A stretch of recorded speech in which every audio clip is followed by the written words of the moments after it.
Thanks to students, ideas for revitalization in downtown Harlan have come to life for tourism. We'll have the details coming up. A new proposed law may make sanctuary cities illegal in Kentucky. Hear from those for and against the idea.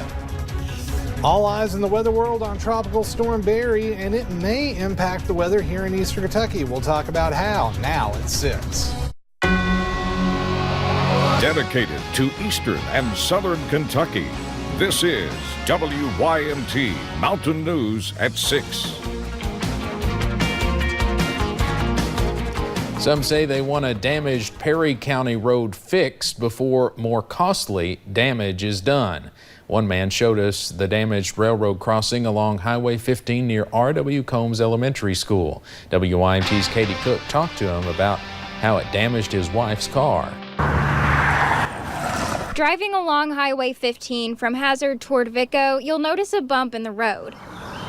Right there it is. We walk up there and look at it. It's terrible. And that's because there's a large pothole in the middle of this rail crossing. Well, it's a 3-foot hole cut out in that concrete. And this local resident wants to warn travelers to take caution while traveling along this highway.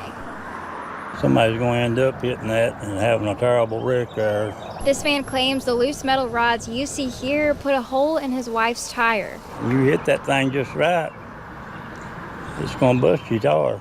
And when driving, it's hard to see it coming. Yeah, see, they go through there so fast they don't pay no attention. Now he's just hoping the pothole is fixed sometime soon. I know it's been like that for over 2 months. To prevent someone else from damaging their car or having a wreck. In Perry County, Katie Cook, WYMT Mountain News. Now, we reached out to CSX about the pothole on the railroad tracks. They say they are reviewing the problem and looking at scheduling repairs. You can read the full statement on our website. The Harlan woman who ran 50 miles yesterday dressed as a coal miner exceeded her fundraising goal this morning for black jewel miners. Harlan business owner Joyce Chang says after running Thursday, she was $500 short of her $5,000 goal.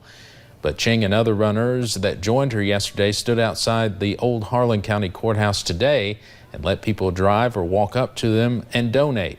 And she made sure she met her goal.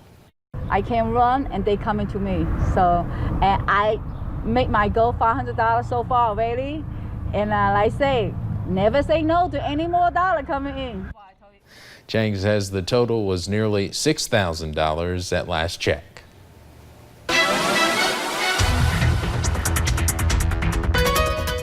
Really nice weather taking shape across eastern Kentucky this evening. Sunshine, a few fair weather cumulus clouds. It is oh so nice out there.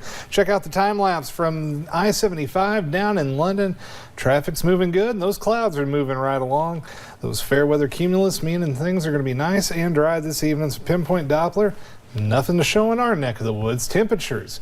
It's on the warm side, 87 London, 86 Williamsburg and Somerset, 85 in Harlan. Factor in the humidity and it's feeling like 90 here in Hazard and in Jackson, and 89 up in Ashland. Remember, you can always get the latest forecast on the WYMT weather app as well as severe weather alerts and updated forecast videos throughout the evening. And tonight it's showing those temperatures going from the 80s into the 70s.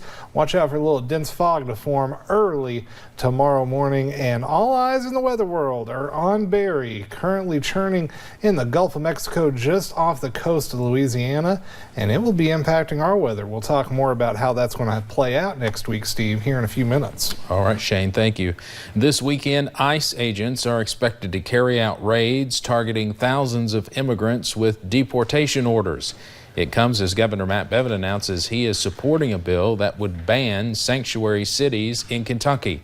If passed, it would limit cooperation between local agencies and federal immigration agents. Hillary Thornton explains the legislation and why some are against the proposal. We are a nation of immigrants, as simple as that. Governor Matt Bevin starting the announcement in Lexington by repeatedly explaining their belief that this proposed bill is not about immigration, but instead better supporting law enforcement in a few different ways. One of those by ensuring cooperation among local, state, and federal authorities. I know how critical it is to have cooperation between all agencies. Senator Danny Carroll speaking not just as a lawmaker, but also as a retired police chief. His co-sponsor, Representative John Blanton, also retired law enforcement.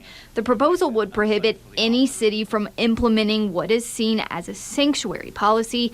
That would be things like preventing law enforcement from asking about citizenship or immigration status, or restricting local departments' cooperation with federal agencies. It is an effort getting a lot of support and backing by law enforcement. However, some at this meeting say this is not about making the state safer. It's about integration. And a group of people have been targeted and criminalized. It's all about integration. It's all political. It has nothing to do with safety. The governor says currently there's not any cities that would be in violation of this proposal, but going on to say that it's a proactive measure. Lexington's mayor's office explaining while they do allow local police to focus on local ordinances and state laws, they do if assistance is requested by federal agencies for special circumstances, provide it. In Lexington, Hillary Thornton, WKYT.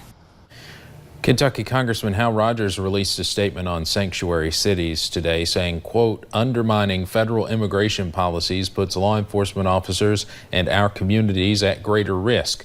These laws are designed to keep our cities safe, and I applaud Governor Bevin for choosing to protect Kentuckians first and support federal law enforcement as they pursue justice for criminal aliens. A Floyd County man is behind bars after police say he drugged and sexually assaulted a woman. Court documents say 23-year-old Eric Roberts, seen here, faces a felony count of first-degree assault and 1 count of third-degree sexual abuse. Officials say he forced a needle filled with methamphetamine into a woman's arm before assaulting her. Roberts was taken to the Floyd County Detention Center. A Middlesboro man already charged with attempted murder now faces more charges. Authorities say this man, George Fisher, used his business as a front for illegal gambling and drug trafficking. You may remember we first reported on Fisher's arrest last month. Police say he tried to kill his estranged wife. Fisher remains in the Bell County Detention Center. A restaurant in Hazard suddenly closed today. For sale is now on the sign at Lee's Famous Recipe on East Main Street. We contacted the owner, but he did not want to do an interview about why he decided to close. It is not known how many jobs were lost. The restaurant opened nearly 35 years ago in 1985. Former voice of the Wildcats, Kaywood Ledford, spoke at that grand opening. There is another Lee's location in Hazard on Morton Boulevard. Students from the University of Kentucky and Northern Kentucky University have spent the last 3 months studying downtown Harlan, developing long and short-term recommendations for revitalization. WIMT's Hannah Reynolds talks to officials from the Community and Economic Development Initiative of Kentucky. Students and officials began their second multidisciplinary intern effort, having students study southeastern Kentucky downtowns. Last year we worked in Manchester. We won a couple awards for that work, so we hope to be able to do the same quality of work here in Harlan this summer. Friday, those ideas came to life as members with the Community and Economic Development Initiative of Kentucky presented ideas of what could be possible in downtown Harlan after studying the town and walking its streets for 3 months. Those goals were long-term. Remove the flood wall, humanize Highway 421 through downtown, and reconnect the downtown to Martin's Fork, which it had been historically. And some that could be possible right now. Micromurals in downtown, cleaning awnings, cleaning brick, some plantings in downtown, and activation. While these are simply ideas and goals, they give a sense of hope to Harlan tourism. We're excited to see a visualization of things like permanent staging and market pavilions and the things that we are hoping to accomplish on our own, that now we have this kind of professional support to pursue those things. Hoping to support and progress the growth of downtown Harlan. In Harlan County, Hannah Reynolds, WYMT Mountain News.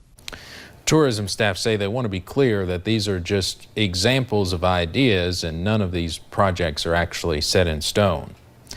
Those fighting to keep kratom legal in Kentucky and across the nation are facing an uphill battle. The FDA has issued an order to Indonesia, one of the countries that grows the kratom plant, to stop growing it. The American Kratom Association believes it's a few bad vendors that are running it for those who need kratom for pain and depression. Why is this such a sensitive topic to the public? Well, mostly because kratom's been demonized, in some cases appropriately, by health agencies because of problems that are experienced that people have with kratom. Tonight at 11, find out what the American Kratom Association is doing to fight back against the FDA. Dueling Barrels in Pikeville is celebrating its one-year mark today. The 2nd Street Brewery and Distillery has grown since its time in Pikeville to include a tap room and live music. Now the community is joining together to celebrate with a birthday bash on 2nd Street. That street is closed and the festivities kicked off about an hour ago. Those in charge say it's an event for all ages. The city's bringing some games and stuff down here, so we're going to have giant Jenga and checkers and cornhole and stuff out here. So pretty much a lot of stuff to do for the whole family. Beck and the Starlight Review will take the stage to provide live music at 7 o'clock. And Tropical Storm Barry is churning down in the Gulf of Mexico. Not going to affect our weather much this weekend, but next week could bring heavy rain to the region. We'll talk about the chances coming up.